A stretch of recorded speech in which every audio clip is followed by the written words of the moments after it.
It is a true privilege to be talking with Dr. J. Julius Erving, the Hall of Famer, the NBA champion. I want to get into his ABA days for a little bit. How often do you think about the 83 Sixers, that group, getting over the top, getting by Boston, LA, the whole thing? Yeah. Well, there have been some distinguished moments in my basketball career, but it was a long time ago. And, these refreshers keep coming back, their anniversaries, 10 years, 20 years, 30 years, or whatever. It's amazing. And, my goal is, I guess, in this climate, just to keep breathing and and feel like we've been an inspiration for many. And, that wasn't necessarily the goal, but that's how it turns out at the end of the day, where, you have people who come up to you who are generations removed from your playing time, and they say how much they love what you did and how much they're inspired by it and how much it helped them in their journey. So that's the connection of the association. That's the connection of sports. And I see the same thing in music with musicians because, last night was a big Grammy night. But sports and music, they have that way of affecting multiple generations just by, doing jobs well done. Well, I was 10 years old, Dr. J, and the Sixers are coming into Chicago Stadium. The Bulls never sold out back in the day, except when you guys came in, or Boston would come in, or the Lakers with Magic. And that was at a time when Reggie Theus was in the doghouse and he was benched and the crowd was chanting for him, but it was only sold out for you guys.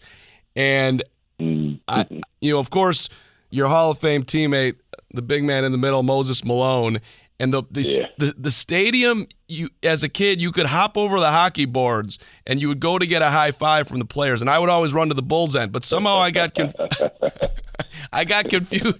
confused, Dr. J. I ran to the Sixers end, and here comes you guys off the court, and Mo Malone is he's taking off the tape off his wrist, and I swear I thought it was like a godlike figure coming at me. No one had ever been that big or sweat that much. It was to this day I remember it.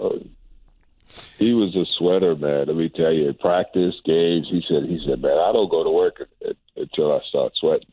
And, him, he's in the Hall of Fame, and we got Maurice Cheeks in the Hall of Fame. Yep. We got Bobby Jones in the Hall of Fame. So we have quite a collection of guys who were a part of that team that are Hall of Famers. But I can see you at age 10 walking up to Big Mo, because, there are adults who walked up to Big Mo and they'd be intimidated. Imagine a 10-year-old.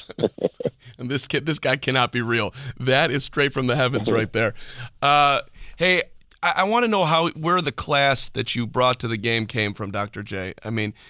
I've listened to a zillion podcasts, and guys, who were coming up around that time, they looked up to you to the end of the earth. And I remember your last game in Milwaukee and being at a friend's house, and a mom who wasn't a huge basketball fan, she was like literally crying when you were walking off the court. You had such an impact.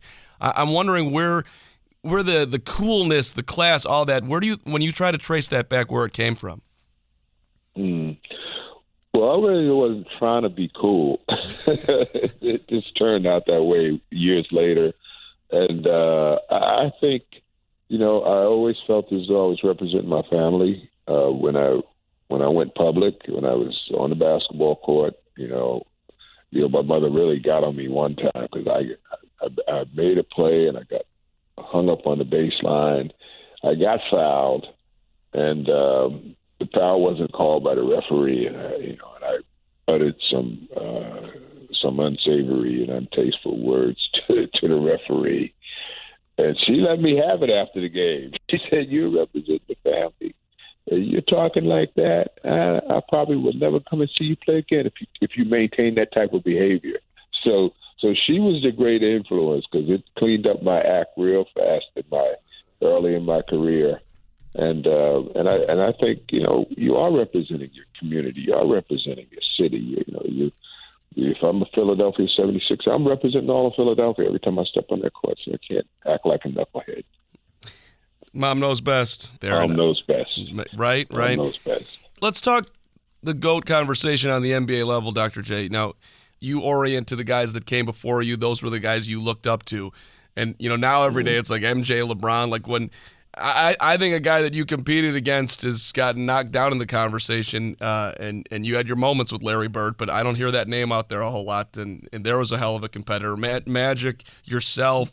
Like how do you size that up that when you hear the conversation, Jordan's the GOAT, LeBron's the GOAT, all that stuff?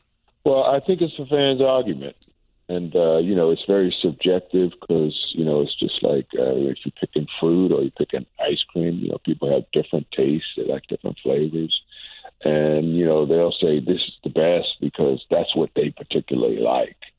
And I think it's a fan's argument. The players always think that, players who probably posterize him, who did him in, well, that guy's great. I have to give him his props. I have to give him his flowers. But, players, it's not necessarily for the players to decide because it is so subjective. So when I was 15 years old, I picked my team. And, I picked Oscar, and I picked Jerry West, and I picked Elgin Baylor and Wilt Chamberlain and Bill Russell. And that becomes my team. That's my five. Those are the guys who I go with, who I consistently, talk about when people talk about the greatest of all time. And I know that, that there are probably players who surpassed the accomplishments of those players. And, you can't deny the modern day player, the Steph Currys and Kevin Durant's of today, and Kawhi Leonard, and so on and so forth. But if I was going to start a team, I probably would start with those other guys as my starting five, and then I'd go against the guys I played against, like Kareem and Magic and Larry and Karl Malone and Tim Duncan, and Moses, of course, who was my man. So it's a very subjective argument. It's a never-ending story, and you never get bored or tired of talking about it, and you never come to agree. I mean, I fight it every day because, Chicago kid growing up, somebody says LeBron, I'm like, you did not see Jordan. Don't act like you did. You must be in your 20s. Yeah. But at any rate, another part of the GOATness for you, Dr. J, is the off the court. And, people give you credit for basically saving, 4 franchises coming to the NBA. You had a video game with EA Sports before that was, a normal thing. And I played it as a kid, Dr. J versus Larry Bird. You were getting endorsements from Converse for wearing a shoe. This was all brand new back then. Where did the business sense come from? And when you look back on it, did you get paid enough? Well, anytime I took equity, it always worked out better versus compensation because I was getting compensated as a basketball player. So if I get some stock shares, which I did from Electronic Arts, and I still have them today, that's the real win. And I try to pass it on to my kids and anybody who will listen or whatever. I think if you can become an owner in any capacity of some type of business, that's probably better than just getting paid because the money, you're going to spend the money, you're going to pay your taxes, you're going to spend the money, and then as time goes on, the product will still be out there benefiting from your name, face, and likeness, and you're out of the deal. Right. And I don't know how you understood that at that age, but somehow you did. Are you still? Do you still have I became a Coca-Cola bottler. I know you were. So for many years I was a Coca-Cola bottler, and here we are coming full cycle with Coke Zero. So that's a big plus there too, and it's a natural. And I do believe in truth in advertising. So I've never been one to just want to go out and endorse and have my name, face, and likeness associated with a product that I didn't believe in. I want to go to the conversations that you have with either a current or former players. Like, does any one conversation stand out where guys are calling you up and just trying to figure out how to do this professional basketball thing? I know you get hit up, from generation to generation, Mike to Kobe to, I know you and Allen Iverson had a lot of conversations. Like, what does it mean to you to be able to impart that? And then maybe a conversation you could share. Well, part of how I got my degree at the University of Massachusetts was going through a program called the University Without Walls, because I left school early, as many players have, and UMass was one of the original schools that had that program, and you were allowed to get credits just based on your life's work, and then putting together papers based on a theme, just like a thesaurus type of thing. So I did a lot of my papers on mentoring and motivational behavior, and I ended up getting my degree. It was probably 20 years after I got out of high school, which was a big and personally gratifying accomplishment because many people, when they leave school, they don't go back. They never go back. And now the mold is, yes, go back and get it. There's a path to go back and get it. So the mentoring piece, you are mentored by someone who's a role model or influencer in your life, and then you become that as you pass certain goals that you have, accomplish certain goals.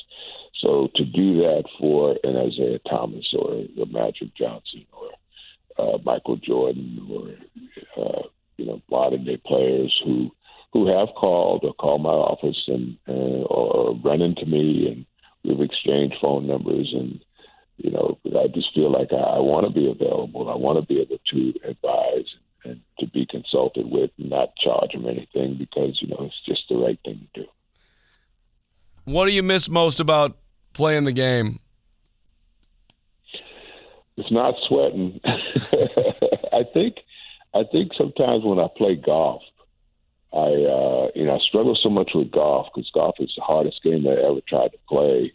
And when I think, and I'm out there with my friends, and basketball conversations come up, it's a real relief to talk about a team sport and think about the team aspect of basketball versus the individual aspect of golf, where you're just out there high and dry. If you don't do it, it doesn't get done. Dr. J, I think I'm up against the clock here. I think I'm getting the text that it's over. But hey, this was a true privilege. The fact that you're still giving back here is just awesome. And enjoy the championship game tonight, working with Coke and Coke Zero. Which is your goat there? You got to go regular Coke, right? I mean, come on. No, the Coke Zero, man. I got a type 2 condition, so I got no sugar, no calories. Okay. I get it. In that circumstance, I understand. Hey, Dr. J, great to talk to you. Hope to do it again, okay? All right, Mark. See ya.